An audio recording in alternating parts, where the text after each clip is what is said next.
"Don't fill up here, old man," the gang leader shouted across the crowded gas station under the indifferent gaze of the entire town. Wally Hayes, a former SEAL with one leg, said nothing, merely stood there, his hand trembling slightly with age, but his eyes did not. No one knew that in just a few minutes, he would place a phone call that would silence the entire motorcycle gang. This story is not only about courage, but about honor, a buried past, and a man who stands up amid society's cruel silence. The town of Everwood, Utah, had nothing remarkable to boast. A single main avenue, less than a mile long, 2 grocery stores locked in decades-long stalemate with no winner, and Morgan's gas station that had stood since Nixon was president. But if anything lasted longer than the oil stain on the concrete out front, it was Wally Hayes. Every morning at exactly 6:30, his faded blue-gray pickup rolled onto the station forecourt. The door opened slowly, as if even time itself paused to let him steady the pain in his missing leg before he stepped down. He hobbled on a wooden cane, moving deliberately, head bowed as though asking the earth's permission with each step. On his head sat an old baseball cap, sun-faded, still bearing a small embroidered Navy SEAL insignia in thread so worn it was almost frayed. It was the one thing he never removed, even while eating a donut at Annie's diner next door. Wally Hayes, age 88, lost his leg in 1984 on a classified special operation never declassified. Everwood resident for 60 years.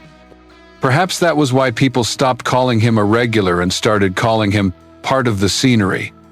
The town's children disliked him, not because he was unkind, no one ever heard him shout or curse, but because he appeared like a black and white film in the middle of their colorful TikTok world.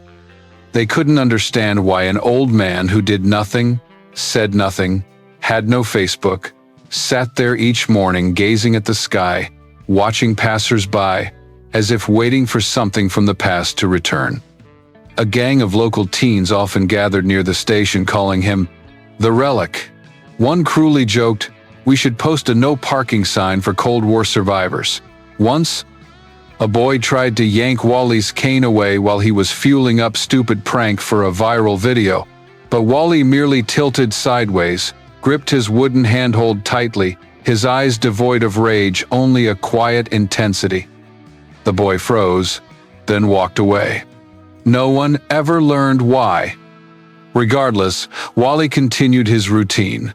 He sat on the wooden bench under the pump awning, his cup of hot coffee always left at his left hand, and the day's leftover donut that the sparrows expected on schedule. Sheriff Morgan once asked why he didn't move into a nursing home. He simply smiled and replied, "I can't get used to living where everyone's forgotten why they once mattered." Some called him eccentric. Some thought him lonely. But only a few veterans, most of them silver-haired, understood that sometimes silence is the only way to keep from forgetting what must never be forgotten. Everwood did not hate Wally Hayes, yet they did not truly see him. He was like an old diary wedged between unpaid bills. He existed, but no one opened him. Then, one Monday morning, before the sun had burned off the windshield frost, a pack of roaring motorcycles thundered into Morgan's Dairy. The leader wore a leather jacket with a snake emblem, his eyes anything but friendly. Wally stood at pump number 3. A few minutes later, the name Wally Hayes would echo across the whole town, not because he fought, not because he shouted, but because of a phone call he placed, one that would shake the community's very perception. And can you guess whom he called? Welcome to Veteran Best Stories, where the war ends, but the stories live on. From the foxholes to front porches, we honor the silent battles our veterans still fight. Subscribe and walk with us beyond the battlefield. The first young man to approach Wally wasn't the loudest in the gang. On the contrary, he looked hesitant, not yet fully immersed in the world of leather jackets and skull tattoos. But youth always craves proof of power, and that day power leaned on a wooden cane. He pointed at Wally's worn cap, the faded seal logo, its gold thread flickering in the Sunday. Without raising his voice, he simply sneered. "Where'd you get that? Flea market?" The rest burst into laughter, a kind of laughter that needs no reason, no understanding, only someone to feel smaller than themselves. Wally didn't react immediately. He merely squeezed his cane's handle, then turned to the speaker, his eyes neither angry nor evasive. Only the emptiness of a man who'd witnessed enough loss to know the heaviest wound isn't caused by bullets but by memory. Then he spoke. Not loudly, not shakily, just as though answering an old question he'd been asked too many times in life. "I saved over 30 lives in Grenada, Somalia, and Iraq, but I understand nobody believes that from a man with only one leg." Those words didn't just reach their ears. They pierced straight to their hearts, smoldering like a cut beneath armor. And for at least a few seconds, the entire biker crew fell silent. The only one not laughing was Havoc, the gang's leader. He stood a few paces back, arms folded, his gaze hidden behind thick sunglasses, but he had heard. And something in his eyes shifted, however slightly, a new wrinkle between his brows, a breath drawn off the arrogant rhythm. Perhaps he didn't believe him. Yet he began to want to know. No one in the Shadow Cobras noticed that except Wally. A man who once tracked enemy positions by footprints in sand, who read fear in a comrade's eyes before a landing, Wally recognized the crack in Havoc's confident facade from the first moment. He said nothing further. He simply turned back toward his pickup, his hand trembling as every morning. But Havoc's gaze followed him like a shadow. A man who once strode into a hail of bullets, was he truly standing here, alone and powerless, speaking the truth, or merely playing a part to be pitied? Wally didn't care what they believed, because truth needs no applause to endure. The tales of bloody missions in the Middle East, or the rescue of teammates in Mogadishu, he had never shared. Not out of pride, but because no one asked, and in time, curiosity faded.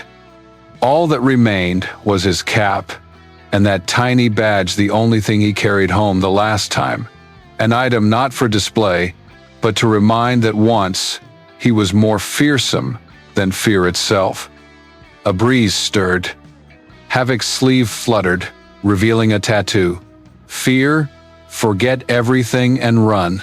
Perhaps he needed to meet the right man to understand what those words truly meant when faced with flying bullets. Wally turned, silently meeting Havoc's gaze. Their eyes locked for a fleeting moment, enough to sow doubt in what Havoc had always believed, that strength lies in muscle, and reputation is forged by aggression. But what if this old man truly did what he claimed? What if that badge wasn't a prop, but proof? Audience, what do you think? Can a one-legged man be a real SEAL? If there's one thing bullies hate most, it's silence. Not the kind born of fear, but silence from someone who knows they are strong without needing to prove it. Wally still stood there. One hand gripped the gas pump handle. The other rested on his wooden cane. Havoc, the leader of the Shadow Cobras, took 2 deliberate steps closer. He didn't shout or brandish a weapon. He simply leaned in enough to get a clear look at the tiny badge on the old man's cap, an item he'd dismissed as a cheap trinket for reserves or second-hand market fodder. "So what the hell did you do besides collect these badges?" Havoc challenged, his voice calm yet loaded with expectation. Wally did not flinch. He didn't argue, didn't defend himself, didn't recount his exploits. He merely looked up at the man before him, as though seeing a child on his first day of SEAL training. Then he quietly asked, just loud enough for Havoc alone to hear, "Do you have a son?" The unexpected question made Havoc lift an eyebrow. A dry chuckle escaped his lips, not from amusement, but irritation at the diversion. Wally didn't wait for an answer. Instead, he reached into his faded shirt pocket and pulled out a phone, an old, button-style model, not a touchscreen. He tapped a few keys, then held the screen level without a word. Displayed there was a grainy yet chilling photo. A muscular man in full SEAL uniform, rank insignia of a colonel, standing amid a formation on the dusty sands of Mogadishu. On his chest was a name tape, Morrison. Wally turned the screen toward Havoc. Then he pressed call. The ringtone sounded modest in volume, but in the thick silence it rang like an alarm bell. After 2 rings, a male voice answered, measured, authoritative. "This is Jack Morrison." Wally did not introduce himself or exchange pleasantries. He simply said, "Jack, I need you one more time." That was all. And Havoc, the man who had just meant to insult him over a small badge, began to step back. Not because of Morrison's voice, because of the name. Morrison was legendary in SEAL circles. Anyone who'd read military dispatches over the past 30 years had heard of him. The commander of rescue missions in Somalia and Iraq, twice nearly killed while extracting troops under ambush. One of the greatest living SEAL officers. And here he was calling Wally by a fellow warrior's tone. Not pity. Wally hung up. Then he bent to retrieve his cap, which had fallen off his cane when Havoc involuntarily recoiled. No one spoke. A breeze swept the gas station forecourt, carrying the sharp scent of fuel mingled with something else. The smell of realization, the taste of embarrassment, the odor of assumptions suddenly uprooted. A young biker behind Havoc whispered quiet enough to be lost on the wind. "He was really in Mogadishu?" No one answered. But in Havoc's eyes, something had shattered. Not the sunglasses, not his cold expression, but the veneer of arrogance, a layer peeled back by an old phone, and a name he never expected to hear in his lifetime. One phone call, one photograph, and a memory half a world away. Could it truly overturn a gang's prejudice deep in the heart of Utah? Or is it only just beginning? Dear viewers, stay tuned for the next chapter that will leave you in awe. Take a moment to like this video and subscribe, and leave a comment below telling us where you're watching from and what time it is for you.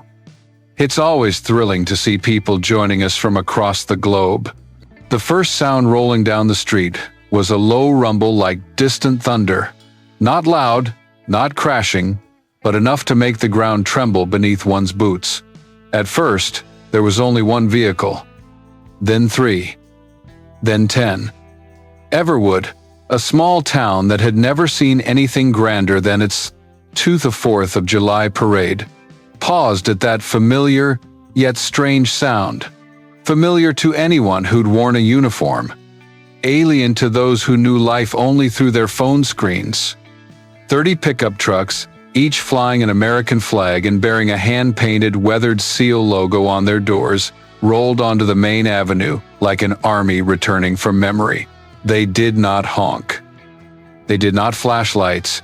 They simply drove straight, in perfect formation and equal spacing, as if they had never left a marching column. Then they climbed down.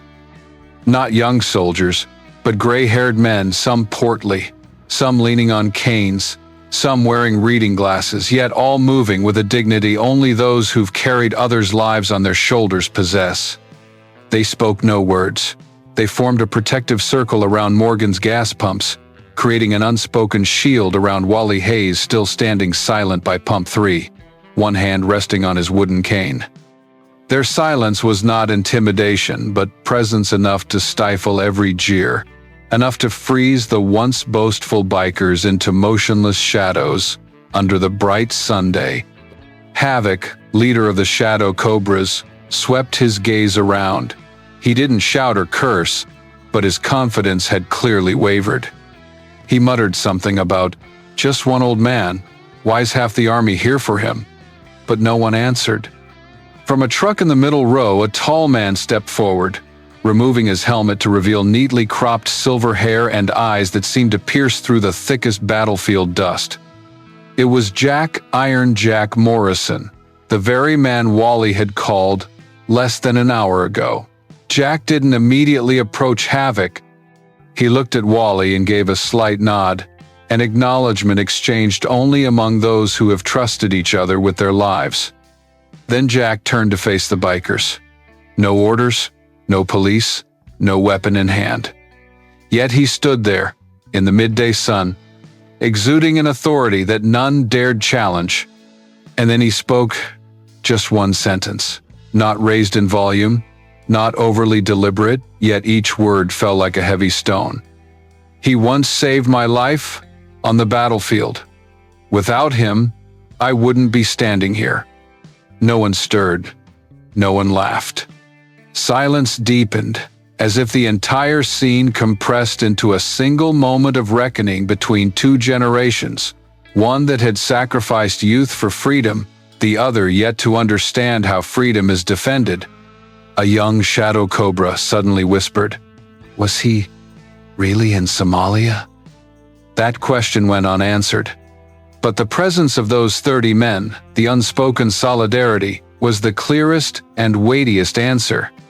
Wally did not step forward. He didn't need to. The circle of veterans had said everything on his behalf. These old soldiers did not come to shame anyone. They came to remind this town that some men, though forgotten, still deserve respect by those who still know the value of honor. A little sparrow alighted atop the pump, tilted its head to survey the scene, then flew off. It couldn't know what was happening, but somehow it sensed that today no one should break this silence. Yet the deepest moment had yet to begin.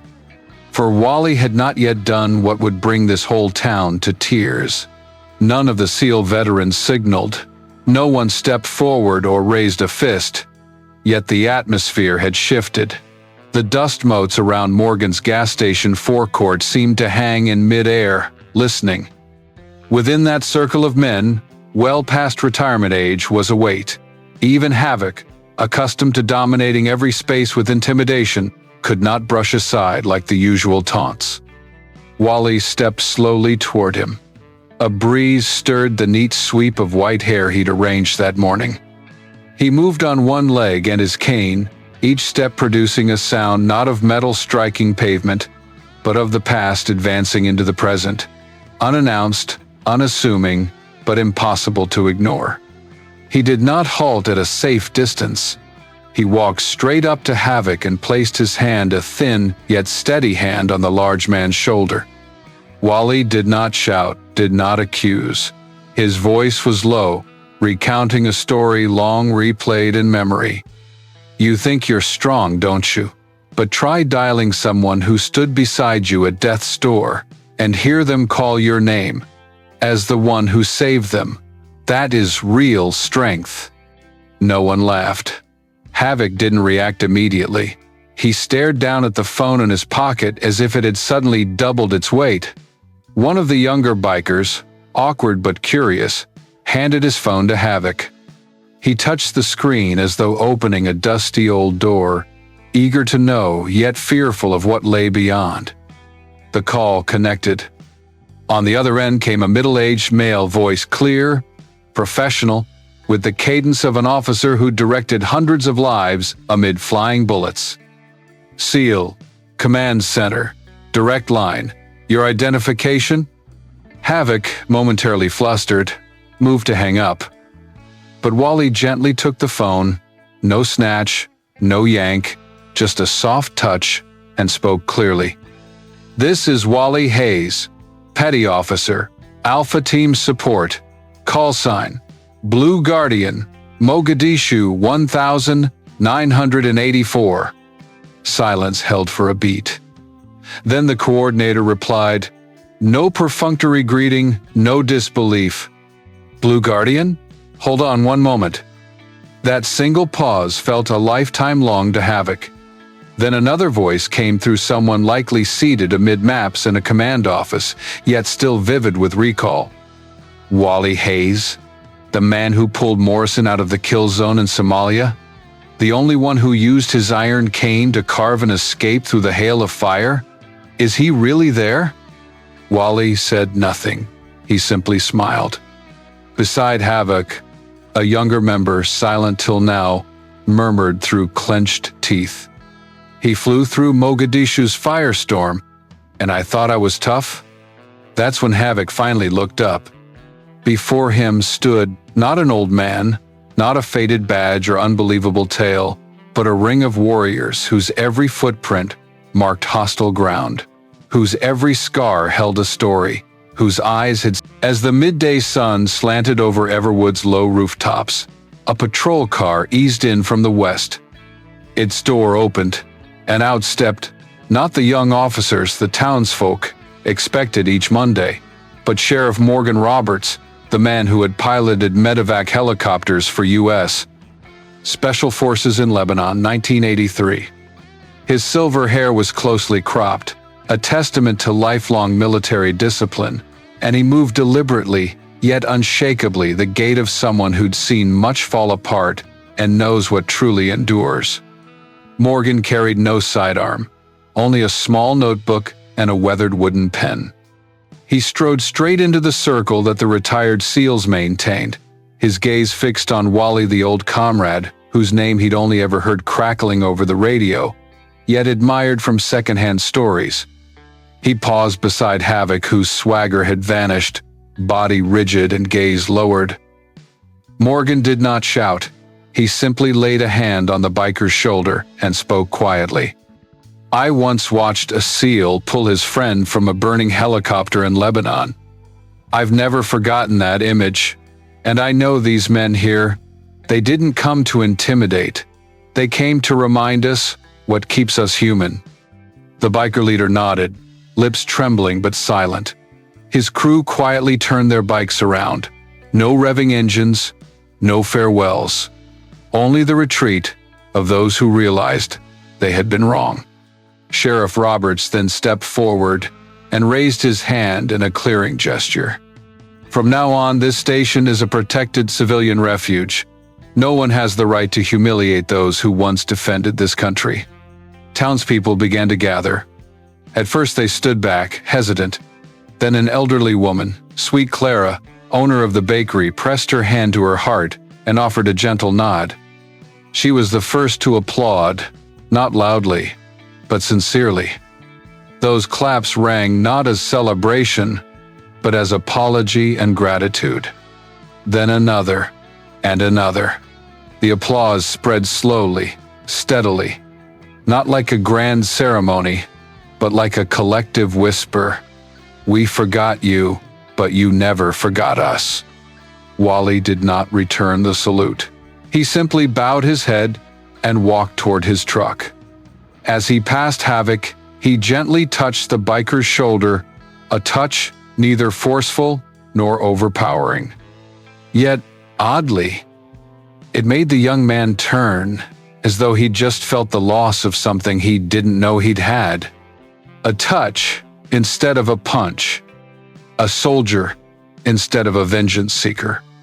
And Wally's eyes, those same calm, clear eyes he wore every morning at the pump this time, reflected something the town had long forgotten: the quiet power of loyalty. At the back of the crowd, Nick, a young shadow cobra, stood silent. Dust speckled his face, and his eyes straddled two worlds. One, where he believed might meant threats, and the other, newly revealed, where silence could make an entire gang withdraw. Nick bowed his head and murmured, unclear to whom, I used to think we were strong, but after today, I see we never knew what strength really is. A boy, Clara's son, ran up holding a soda can and pressed it into Wally's hand. He said nothing, just smiled, then ran off. Perhaps that is how the next generation learns gratitude. No need for battlefield details, only to know who kept him free to grow up in peace. Finally, Wally placed his faded seal cap atop the station's weathered sign where the letters of Morgan's had nearly faded away. Once more, that cap became a symbol. But this time, it was no longer to counter suspicion, but to honor the silent loyalty that needs no microphone to echo far. There are people who don't need uniforms to remind us of honor. There are actions that require no applause yet leave a deeper mark than any medal. Wally Hayes didn't come to prove anything, he simply stood there, and with his silence, compelled an entire town to reconsider how they treated those who sacrificed for them. We live in an age where voices can easily be drowned out by noise, but sometimes a glance, a hand on the shoulder, or a faded cap is enough to stir millions of hearts. Wally's story isn't just about a veteran, it's about restoring dignity, the power of compassion, and collective memory.